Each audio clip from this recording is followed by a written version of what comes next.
உலக பெருமை வாய்ந்த இந்த கட்டுமான திறப்பிற்கு உலக நாயகனின் உவகையும் வருகையும் உணர்வு பூர்வமானது. ஒரு நடிகராய், இயக்குனராய், திரைக்கதை ஆசிரியராய் பன்முகத்தன்மை கொண்டவர். திரைத்துறையின் உயர்ந்த இமயம், இவரை நடிப்பு கலையில் போற்றும் வையம்.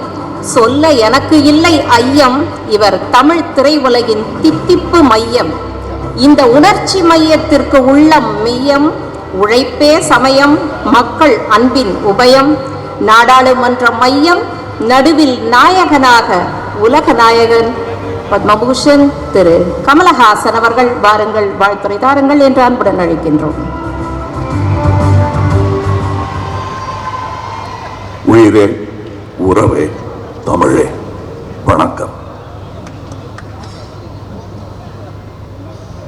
Wales trade convention centre, Vels film city, Vels theatre ஆகிய 3 பிரம்மாண்டங்களின் திறப்பு விழா எனும் வரலாற்று சிறப்பு மிக்க இந்த நிகழ்ச்சியில் நான் பங்கெடுத்து கொண்டிருக்கிறேன் என்பது எனக்கு புரிகிறது.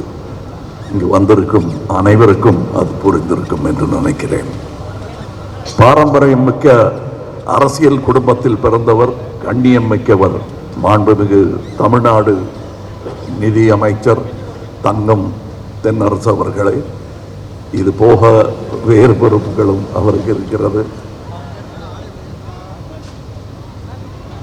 இங்கே பேசி அமர்ந்த சண்முகம் ஐயா அவர்கள் இந்த அரங்கத்தில், குளிர் அரங்கத்தில் மட்டும்தான் அப்படி இருப்பார் என்று இல்லை.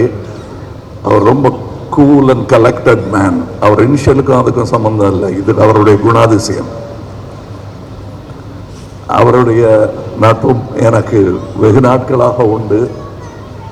அவர் ஒரு விழா எடுக்கும் பொழுது அங்கும் நான் சென்றிருக்கிறேன். அதுவும் ஒரு முக்கியமான கட்டம்.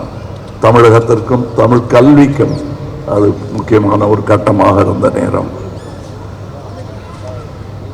பல வெற்றியாளர்களை உருவாக்குகிற ப்ரீ கேஜி முதல் பிஹெச்டி வரை சுமார் 50க்கும் மேற்பட்ட கல்வி நிறுவனங்களை, குறைந்தபட்சம் ஒரு 50,000 பேர் இருக்குங்களா, அப்படி 50,000 மாணவர்கள் பயில்கிற கல்வி ஆலமரத்தை உருவாக்கி இருக்கிறார் திரு ஐஸ்வரி கணேஷ் அவர்கள்.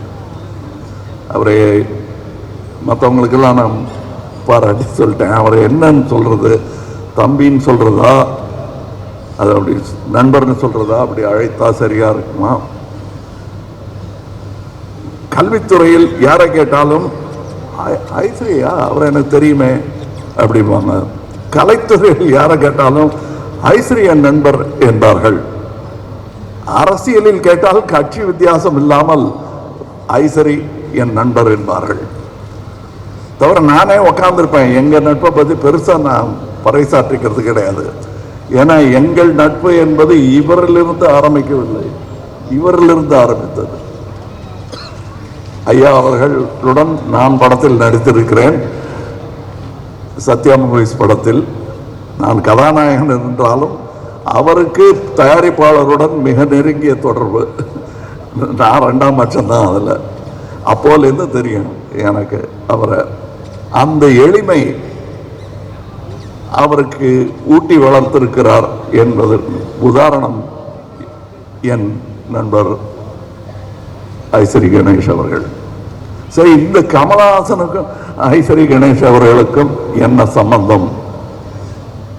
வேல்ஸ் இன்டர்நேஷனல் தயாரிப்பில் நான் நடித்ததில்லை. ராஜ்கமலும் அவரை சேர்ந்து ஒரு படமும் பண்ணதில்லை. ஆனால் என்னையும் அவரையும் சேர்த்து பிணைக்கும் அந்த நட்பின் காரணம் என்ன? அந்த பிணைப்பின் பெயர் எம்ஜிஆர். எம்ஜிஆர் அவர்கள்தான் எங்களை நண்பர்களாக, சகோதரர்களாக மாற்றினார் என்றால் அது மிகையாகாது. இது நானும் இவர் மாதிரி தான். இங்கே எனக்கு என்னென்னமோ பட்டங்கள் சொல்லி இங்கே என்ன வரவேற்றார்கள். என்னுடைய உண்மையான அட்ரஸ் என்ன என்றால், நான் சினிமாவின் குழந்தை. எனக்கு சினிமா தவிர வேறு எதுவும் தெரியாது. அந்த வழியில் அது பண்ணிக்கிட்டே இருக்கும்போது கற்றுக்கிட்டது தான் எல்லாம். என் மொழியும் என் கல்வியும் இப்பொழுது நான் பெற்றிருக்கும் பட்டங்களும் எல்லாமே எனக்கு சினிமா கொடுத்தது தான். அப்படிப்பட்ட சினிமா ஏதோ தேஞ்சிக்கிட்டே இருக்கிற மாதிரி எனக்கு ஒரு பயம் ஒரு 20-25 வருஷத்துக்கு முன்னாடி வந்தது. ஏன்னா 17 ஃப்ளோர்களுடன் கூடிய ஆசியாவிலேயே மிகப்பெரிய ஸ்டூடியோ என்று இருந்தது பார்த்து நான் எதிர் ஸ்டூடியோல இருந்து பொறாமப்பட்டிருக்கேன். சரவணன் சார்ட்ட போய் சொல்லியிருக்கேன், ஏன் சார் நம்ம இன்னும் ஒரு 15-20 சொன்னால் நம்மது 20 ஃப்ளோர் வச்சோம்னா ஆசியாவிலே பெரிய ஸ்டூடியோ நம்ம ஸ்டூடியோ ஆகிடுமே அப்படின்னு சின்ன பையனாக இருக்கணும் சொல்லியிருக்கேன். சரி நீ பார்த்துப்பியா அந்த 10 ஃப்ளோர்ன்னு கேட்டார். இப்போ அந்த பொறுப்பு சுஷ்மிதா அவர்களுக்கு வந்து இருக்கிறது. நீங்கள் பார்த்துக்க போறீங்க. நான் பயந்து ஐயையோ முடியாதுன்ட்டேன். நான் அப்போ சின்ன வயசு தான்னாலும் தைரியமாக முடியாதுன்ட்டேன். ஆனால் நீங்கள் இவ்வளோ பெரிய பொறுப்பை ஏற்றுக்கிட்டு இருக்கீங்க. உங்கள் அப்பா காதில் கிசு கிசுத்துக்கிட்டு இருந்தேன். இன்னும் அமெரிக்கன் ஸ்டூடியோஸ் எல்லாம் நீங்கள் போய் பார்க்கணும், அதையெல்லாம் இங்கே கொண்டு வரணும். நான் பார்த்த அந்த 17ங்கிற அந்த நம்பரை தாண்டிட்டாரு, 20 போட்டார். இங்கே ஆசியாவின் மிகப்பெரிய ஸ்டூடியோ இன்று இங்கே இருக்கிறது. அது இங்கே இருப்பது நியாயம்தான். காரணம், த பேன் இந்தியா மூவி என்பதை துவங்கியதே சென்னை தான். இங்கே எத்தனை படங்கள் எடுத்துக்கொண்டிருந்தார்கள் என்று. இதுதான் hub, pan India film making hub என்றால் அது சென்னை தான். மும்பையில் பெரிய ஒரு இண்டஸ்ட்ரி இயங்கிக் கொண்டிருக்கிறது என்றாலும் அவர்கள் அந்த மொழியில் மட்டுமே படம் எடுப்பார்கள், அவர்கள் மொழியிலேயே படம் எடுப்பார்கள். ஆனால் இங்கே ஏவிஎம் ஆகட்டும், மற்ற ஸ்டூடியோக்களாகட்டும், நிறுவனங்களாகட்டும், இயக்குநர்களாகட்டும், பல மொழிகளில் இங்கிருந்து படம் தயாரித்து அங்கு சென்று கொடி நாட்டி வந்தவர்கள். உலகத்தின் அதிகமான சினிமாக்களை தயாரிக்கும் இந்த நாட்டில் இப்படி ஒரு இடம் இருக்க வேண்டியது அவசியம் என்பதை ஒரு அரசு முடிவு செய்யாமல் தனி மனிதர் முடிவு செய்திருப்பது பாராட்டுக்குரியது. இதை நாங்கள் அல்லவா செய்திருக்க வேண்டும் என்று இங்கே இருக்கும் சினிமாக்காரர்கள் எல்லோர் மனதிலும் தோன்றியிருக்கும். அதற்கு நான் விதிவிலக்கு அல்ல. எத்தனை படம் பண்ணியிருக்கோம், எவ்வளோ சினிமாவை பற்றி பேசுகிறோம். இந்த மாதிரி ஒரு இடத்த கட்டணும்னு நான் பேசி தான் இருக்கேன், செய்யவே இல்லையே. செஞ்சுட்டாரு, சரி நான் செஞ்சேன், அவர் செஞ்சான்னு இங்கே வந்து வேலை செஞ்சுட்டு போகிறேன். இல்லை இன்னும் 2 கொத்து விளக்கு ஏற்றி வைக்க சொன்னால் வந்து ஏற்றி வச்சுட்டு போகிறேன். ஏனால் சினிமாவுக்காக ஏற்றி வைக்கும் விளக்கு அது. அதனால்தான் நான் இந்த ஃபங்க்ஷனுக்கு வந்தேன். ஐயா அமைச்சர் அவர்கள், ஏன் மத்திய அமைச்சர் கூட நாட்டின் கடமைக்காக இங்கே வரவில்லை. அதிலும் பெருமை தமிழகத்தில் இருக்கிறது. 6 நிதி அமைச்சர்களை இந்தியாவிற்கு தந்த பெருமை தமிழகத்திற்கு உண்டு. ஆக நம்ம தமிழ்நாட்டை சும்மா ஈஸியாக இடம் போட்டுற முடியாது. அதற்கு இப்படி ஒரு இடம் வேண்டும். நாம் பெருமையாக மார்தட்டி சொல்லிக்கொள்ள ஒரு அட்ரஸ் வேண்டும். அந்த அட்ரஸ் இதுவாக இருப்பதில் எனக்கு பெருமை. காரணம், முதலாளியே எனக்கு பர்சனலாக தெரியும். அதான் அது நான் செய்ய வேண்டியதை நீங்கள் செய்ததாக நினைக்கிறேன்.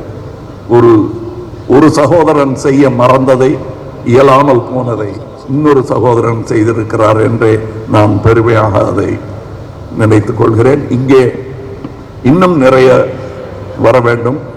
அதை நடத்துகிறவங்க கிட்ட தான் அதை பேசணும். ஆமாம், நிறைய இங்கே நாம் சினிமாவை கற்றோம். எங்கு கற்றோம் என்று சொல்ல எனக்கு தெரியல. நான் ஏவிஎம்ல கற்றுக்கிட்டேன். அடுத்து இங்கே இருக்கார், நான் எங்கே கற்றுட்டேன்னு சொல்கிறதுக்கு நடராஜன் சார் இருக்காரு. அவ்வளோதான் எனக்கு இன்ஸ்டிடியூஷன். இவங்க 2 பேரும் கிடைக்காம இருந்திருந்தா நான் என்ன பண்ணியிருப்பேன்னு யோசிச்சு பார்த்தா கொஞ்சம் கால் நடுக்கமாக தான் இருக்கு.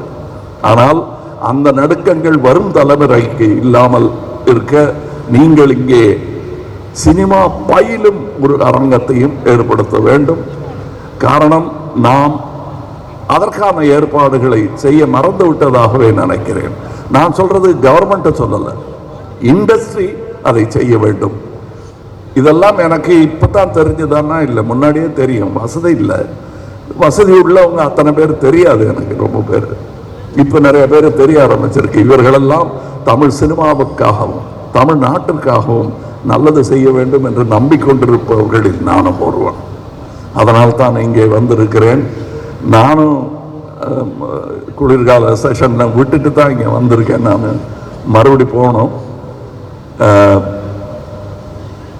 இந்த ஸ்டுடியோக்கு மறுபடி வருவேன் வேலை நிமித்தமாக என்று நம்புகிறேன்.